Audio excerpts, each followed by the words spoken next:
friends! Wow, that little rock face back there has a nice echo. I'll get a shot of it.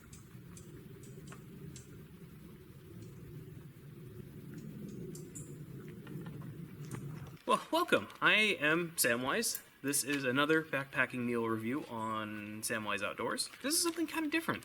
You see, this company, RightOnTrek's, reached out to me and said, hey, we're a relatively new company. We like your garbage videos that you make, and we were wondering if you could do a review on a meal of your choosing. And so they sent me their fully pimped out, they call it the High Country Pad Thai.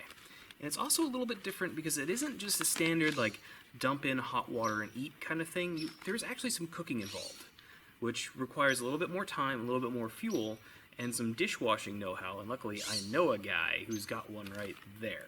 These meals start at, I'll do pricing, I'll have to do a pricing separate. And what's really cool about them is you can option them out with different condiments and additions. So in this case, the Pad Thai, it can come with a little packet of sriracha, a little packet of crushed red pepper flakes, cashews, and peanuts, and peanut butter, depending on what you would like to add to it. Very cool. One of the things that made me want to try this one out was the fact that they are made in Montana. And to tell a little secret, I might be moving to Montana soon. Just to raise me up a crop of dental floss. Raising it up. Waxing it down in a little white box that I can sell uptown.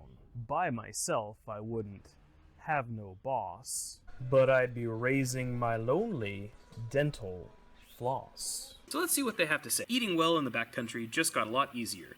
Our generously sized, flavorful dishes are healthy, light, compact, and a thrill to make wherever your adventures take you. Grab your favorite outdoor stove and go. So this one might, I don't know if capacity-wise it would work with my little Esbit stove that I use for the most part. I chose the High Country Pad Thai because it had broccoli in it, which is one of my favorite veggies, and because, to tell a little secret, I'm on the trail, I mostly eat vegetarian. I know I do a lot of meat-based reviews, but the truth is, those are the exception. Meat is a really inefficient source of calories when you're backpacking, and honestly, carbs and fats and nut butters are more efficient, and so I often eat a lot of peanut noodle type things, a lot of vegetarian things, a lot of cheese things, just because it's more accessible calories at a lower weight. Like I said earlier, this is their fully pimped out. Okay, Big Daddy, take the hat off. All right, turn to your right. I said turn, pimp! I'm not a pimp! It's got a little zip top bag here full of all the accessories. And so what I thought I'd do is cook this, try it standard, and then add each individual ingredient and kind of rate each iteration and come to a conclusion. I really like the packaging on this. It's very relatable. They have a lot of the kind of grungy textures that I do on my effects. This is no dairy, no gluten, vegetarian. It does contain eggs. It says it cooks fresh in 8 minutes, and it's sustainable bio-based packaging. Feeds one tired, hungry explorer. This, in its current iteration, is 520 calories. However, with these additions here, the nuts add an extra ounce and a half. That comes out to 5.8 ounces, and it adds an extra 240 calories. So that brings it up to 860 calories, and some math here, 148 calories per ounce of that configuration. However, you can then add the peanut butter is about an ounce, and it's 190 calories. 950 calories divided by 6.8, saying 707 calories per ounce doesn't add up. So let's try this all over. 139 calories per ounce. So they also have some great messaging on here. There's a leave no trace sign because you should always take your trash out and put it where it belongs.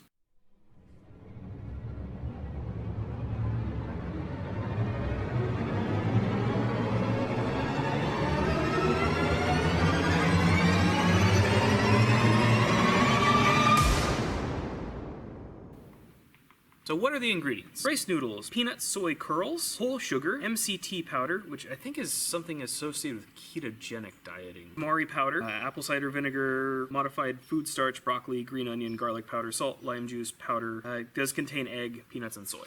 So what's really cool about RightOnTrek's is that they have a wide variety of meals. Whether you're an omnivore or a vegetarian or vegan, they have you covered.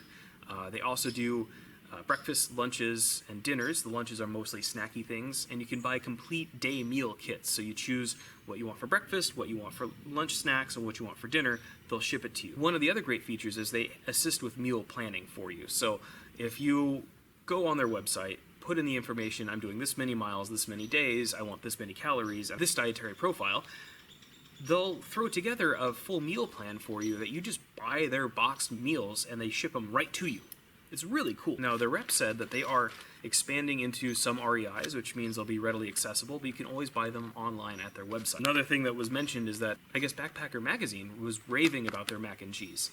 I have never had a mac and cheese meal from any backpacking meal. It's never been something I've tried. So I'm kind of curious about that one. Anyway, we're going to take a look at this. Going to go ahead and remove it, tear it open, and give it a whiff. It's very easy packaging to open. Ooh. It smells good. I definitely smell the tamarind and the cider vinegar and the garlic, onion, and broccoli.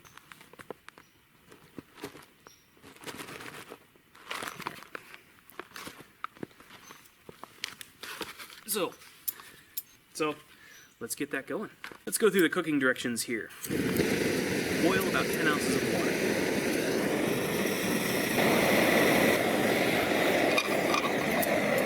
Turn down heat and add ingredients. Cook on low heat 4 to 6 minutes, stirring occasionally.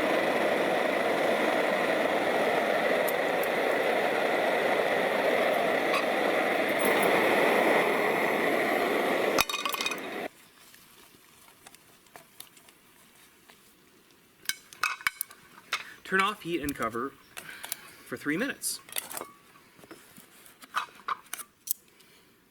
Enjoy.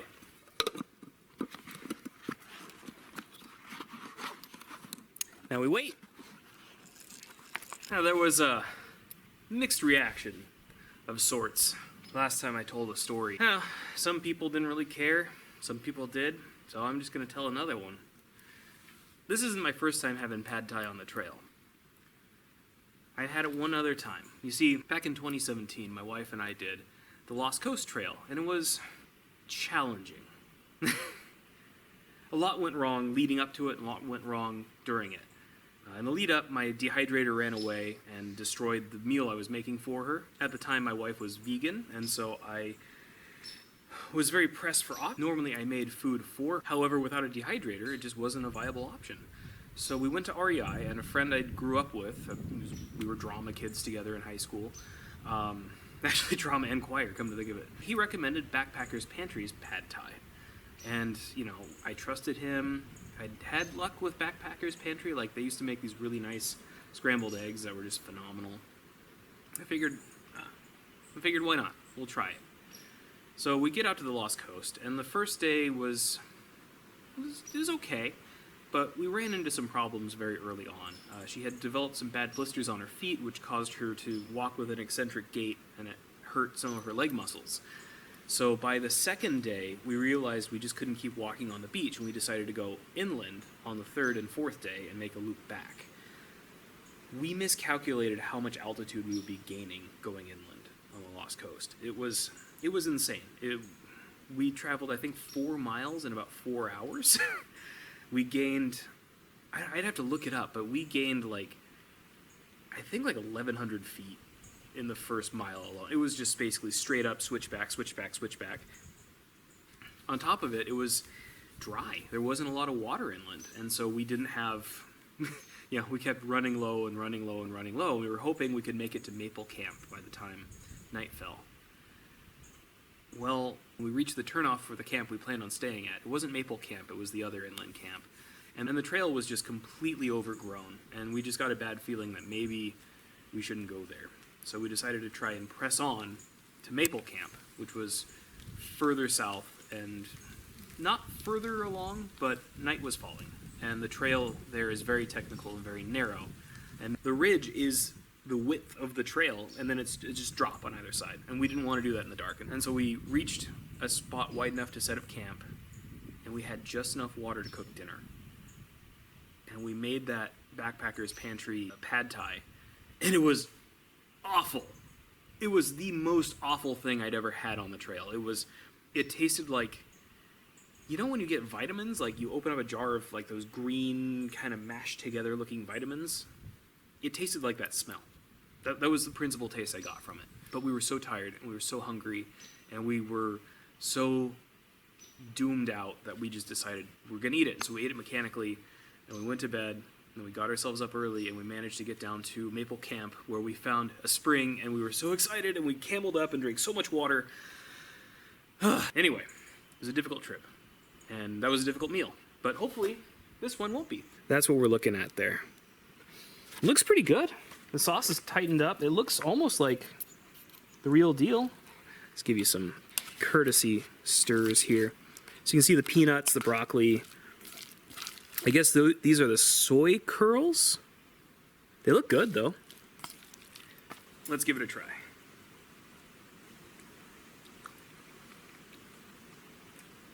That's good. Very acid forward.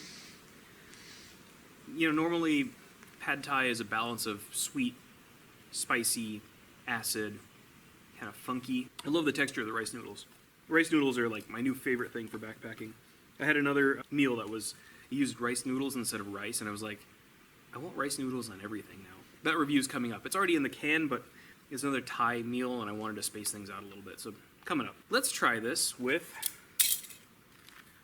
red pepper flake. Little diavolini piccoli. See what this does for me. Okay, nice little extra heat. I got one of the soy curls in that one, and I want to find out if I can get more soy curls and just use them for other things, because they're like the most pleasant, chewy, but tender texture. Let's try one of these peanuts. I'm worried the peanuts will have kind of a boiled peanut texture. A little bit. Not bad, though. Okay, I'm going to try the precious cock sauce. All right. Oh, yeah. The garlic and the sriracha just really brought out the flavor. The spice level is where I want it. That's phenomenal. I'm going to try the cashews now. I prefer cashews over peanuts when I do toppings and pad thai. I don't know, they just have a better texture and flavor to me. Try it.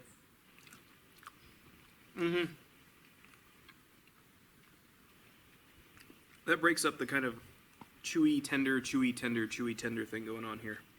That's really good. Let's try some of this broccoli. Broccoli's good.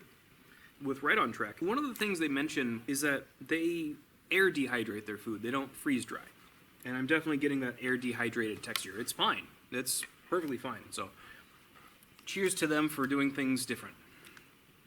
Now it's time for the peanut butter. You know, I was a young kid in Scouts. That was the rule of thumb with these pre-made meals. It was like, if it doesn't taste good, try adding hot sauce.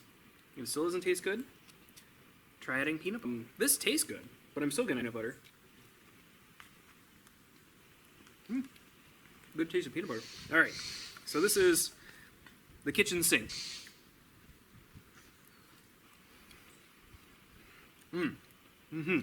So that made it richer, creamier. It brought out some of the more roasty notes going on. Man, I just want to inhale this. Okay, verdict. Right on Trek's High Mountain Pad Thai is fantastic. I would say, of all the configurations, the red pepper flake is my least favorite because it doesn't do anything really noteworthy. You get a little bit of heat, but intermittently. Following that, standard. Standard's fine, you know. Moving up with hot sauce and red pepper flake is really good. Then with the nuts. But by far, the kitchen sink with all the extras, absolutely worth it. Worth the extra calories, worth the extra price. Just a really phenomenal flavor and texture. And I'm sold. I've been mulling this over. Right on Trek has a partner program where people with social media presences can direct people to a store, and then that if those folks buy a product, they'll get a kickback. I would get 7%. So I am actually going to be joining their partner program. And you can find in the link below my videos access to their food. You can purchase it for yourself, and I'll get a little extra money that I can use to buy more backpacking meals. So thank you for tuning in. I really do recommend you try this one. I hope you enjoy yourself. Get out there and seize the means of adventure. Mm.